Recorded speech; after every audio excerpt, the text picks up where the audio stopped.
I was built by loving hands in Germany many years ago. I remember the craftsmen Fritz and Franz polishing my wood until it shone. They attached each string and wound it until it sang. I had so many wonderful notes, 88 in fact, each one completely different. It was amazing. Fritz and Franz hugged me as I was loaded onto the shiny red truck and waved goodbye with tears in their eyes. I was going far across the ocean to the busy city of New York in America. They knew I was going to a foreign land where few people spoke German. I didn't care because everyone, everywhere understood my musical language. Auf Wiedersehen, yelled Fritz. Make beautiful music, cried Franz, and he wiped away his tears with a very large handkerchief.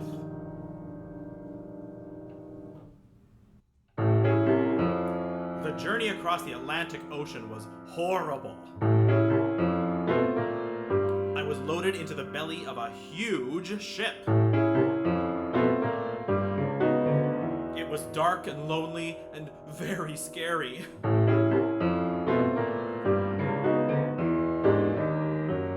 There were smelly fish and even a few rats who tried to chew on my strings. The ship groaned a horrible bass sound as it lunged from side to side. It made me seasick.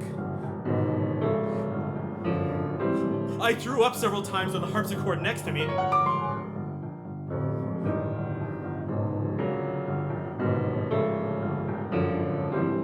The harpsichord refused to speak to me because I was only a piano. There was no one there to hear me cry.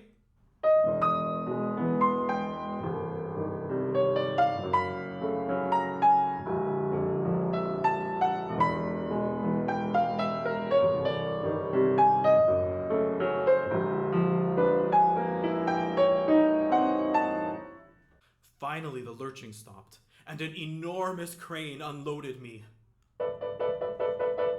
I was frightened. I looked down and started to shake in mid-air. Be careful! Don't let him swing! Yelled the crane operator. He's a piano! He's supposed to swing! Laughed a man on the dock. I shook so hard my strings rattled. And I thought my beautiful wood was gonna split right off and fall into the water.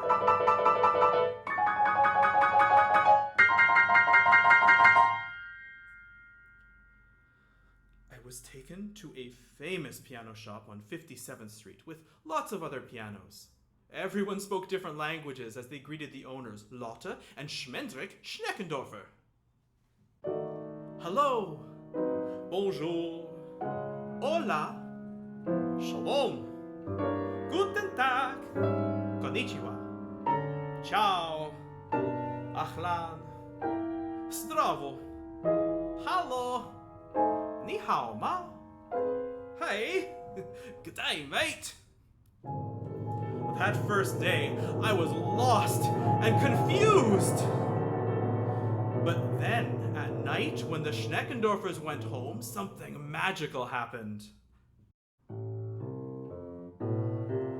All the pianos came to life. We jammed all night long.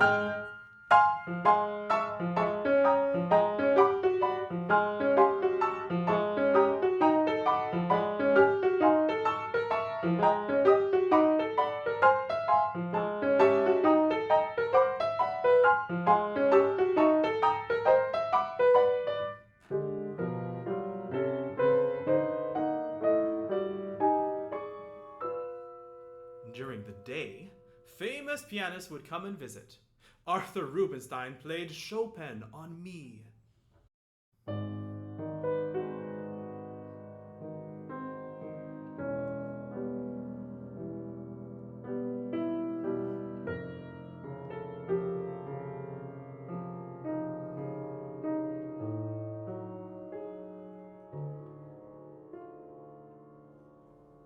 Rudolf Serkin played Beethoven.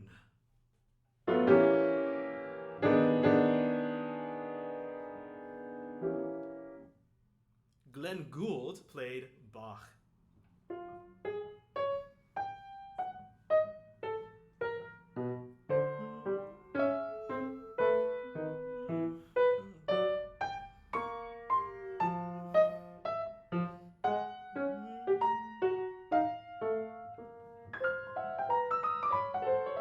Fats Waller, Billy Joel, and Stevie Wonder played their own compositions.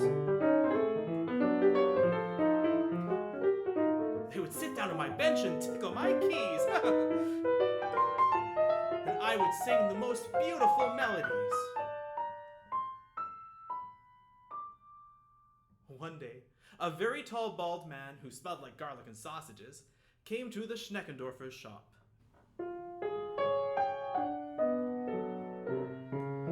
He sat down and played on several of the pianos, including me.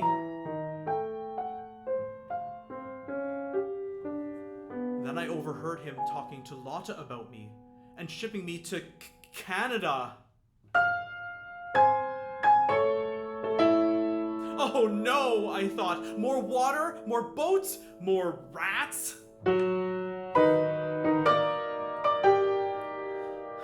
Early the next morning, a big red truck appeared. We went for a long drive.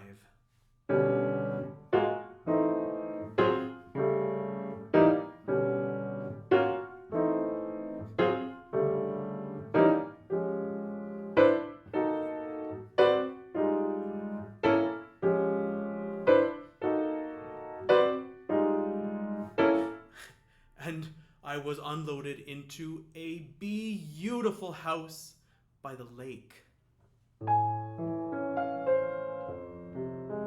Unfortunately, there were a lot of smelly fish, but the view was great.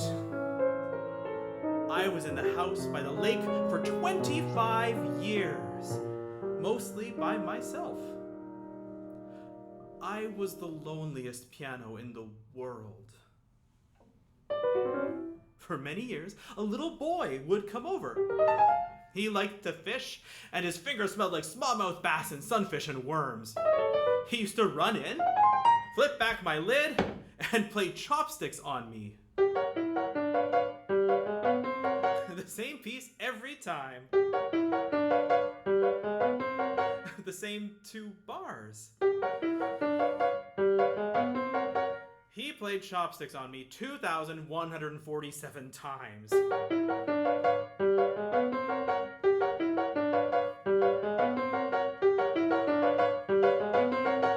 Then he moved away.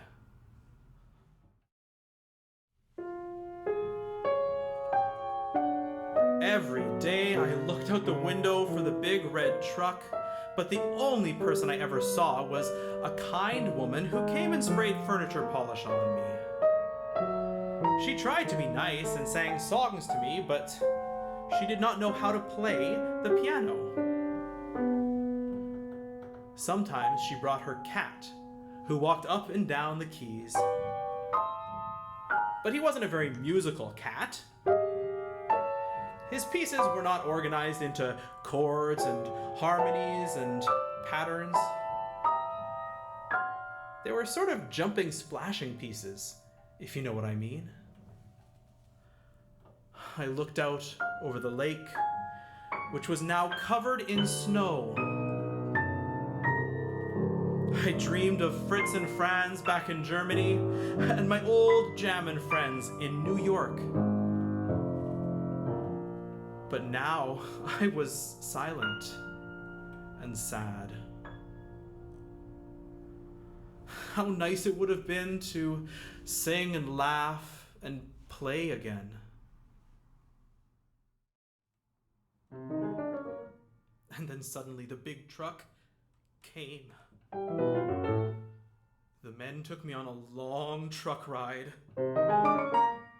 And then we stopped, and the truck's doors opened, and I saw the most beautiful sign I'd ever seen. Stage door. I heard other pianos, and violins and drums, and clarinets and flutes, and trumpets and piccolos, and cellos and violas and trombones. I looked at the wall. There was another sign. Carnegie Hall. And I rattled my strings in my own secret happy song.